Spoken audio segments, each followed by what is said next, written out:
sejahtera buat Pak Kiai Buya Yahya dan sekeluarga. Semoga dalam lindungan Allah. Amin. Saya cuma mau bertanya Pak Ustadz, apakah boleh orang berceramah sedangkan dirinya belum pernah mondok di pesantren, cuman bisanya baca Al-Quran? Terima kasih Pak Ustadz. Wassalamualaikum warahmatullahi wabarakatuh. Waalaikumsalam warahmatullahi wabarakatuh. Itu masuk bab berdakwah mengajak kepada kebaikan. Tugas siapa sih mengajak kepada kebaikan? Mengajak kepada kebaikan adalah tugas semuanya. Bukan orang alim saja. Orang bodoh pun punya kewajiban mengajak kepada kebaikan. Difirmankan oleh Allah, kuntum khaira ummatin ukhrijat linnas. Kamu adalah sebaik-baik umat yang dihadirkan oleh Allah di tengah bangsa manusia.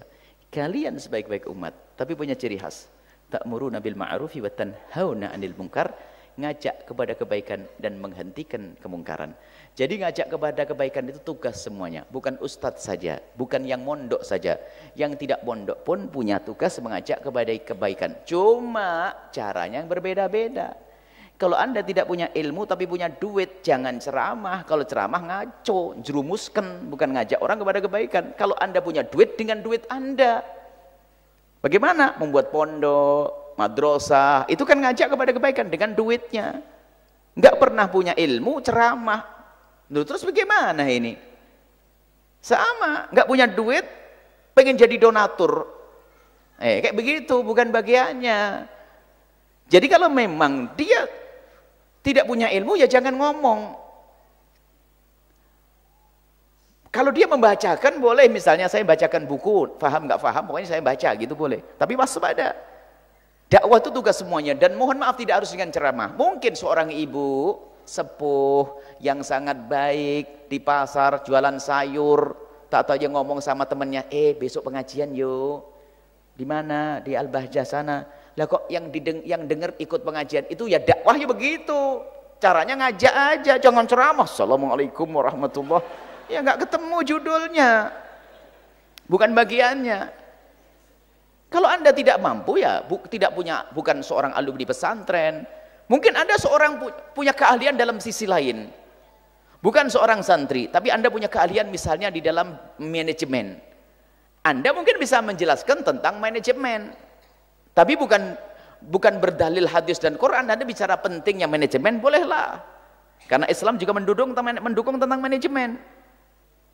Bagian Anda manajemen, Anda seorang pakar ekonomi. Nah, kalau sudah pakar ekonomi, dilihat ada ekonomi yang sifatnya tidak menyangkut halal haram, ya. Sifatnya mengajak, memotivasi agar kita harus seorang muslim harus punya semangat berjuang, gitu, berdagang, ini harus masalah bisa menguasai bisnis dan sebagainya. Itu kan omongan boleh-boleh saja. Tapi kalau sudah menghukumi ini halal haram bukan bagianmu. Jadi untuk menghukumi halal haram harus ada ilmunya. Jadi yang jelas Anda tetap punya tugas berdakwah, tapi ingat jangan Anda melampaui batasmu. Kalau bukan wilayahmu jangan Anda masuki. Jadi kalau orang tidak mampu adalah dengan tenaganya mungkin, atau dengan pikirannya mungkin. Yang punya keuang dengan uangnya. Yang punya jabatan nggak usah jadi ustadz, nggak usah jadi jurnal, dengan jabatannya. Misalnya seorang wali kota pengen berdakwah, mau ceramah, bingung menghafal hadis nggak hafal-hafal. Bismillahirrahmanirrahimnya ketuker. Kan tidak enak malahan. Kalau seorang pejabat dakwahnya sederhana. Saya sebagai seorang pejabat dakwah saya gimana Bu ya? Sederhana. Tutup itu tempat kemaksiatan, beres. Masuk surga lebih dulu dari kiainya. Kiai teriak-teriak menutup kemaksiatan sampai tenggorokannya putus, nggak beres-beres kok. Nah ini itu dakwahnya begitu, nggak usah assalamualaikum macam-macam, bilang tutup. Wah, kalimat tutup tok itu lebih agung daripada ceramahnya kiai yang 2 jam itu. Nah itulah, jadi ada bagian masing-masing. Jangan Anda pengen memasuki yang bukan wilayah Anda. Jadi Allah sudah menyiapkan pintu surga masing-masing, maka masukilah pintumu, jangan lirik pintu orang lain, nggak nyampe-nyampe. Itu ya. Jadi kalau Anda tidak punya ilmu mau ngomong apa? Mau berbohong. Ini makanya dari itu anak-anak sudah mulai bisa ceramah ditutup, berhenti, ngaji dulu. Sebab kita temukan anak-anak yang berbakat. Ada anak yang berbakat saya stop, nggak boleh. Itu masih dasar nanti. Mau ceramah nanti senangi dianggap kiai, dianggap ustadz bahlul. Musibah. Ngaji dulu, belajar fikih yang kuat, tutup. Ada di antara anak-anak kita yang sudah bagus ceramahnya, kita kirim lagi ke Yaman sana. Jangan sampai terlena dia jadi ustadz yang bodoh, berbahaya. Bukan saja dol tapi mudil, bukan saja sesat tapi menyesatkan.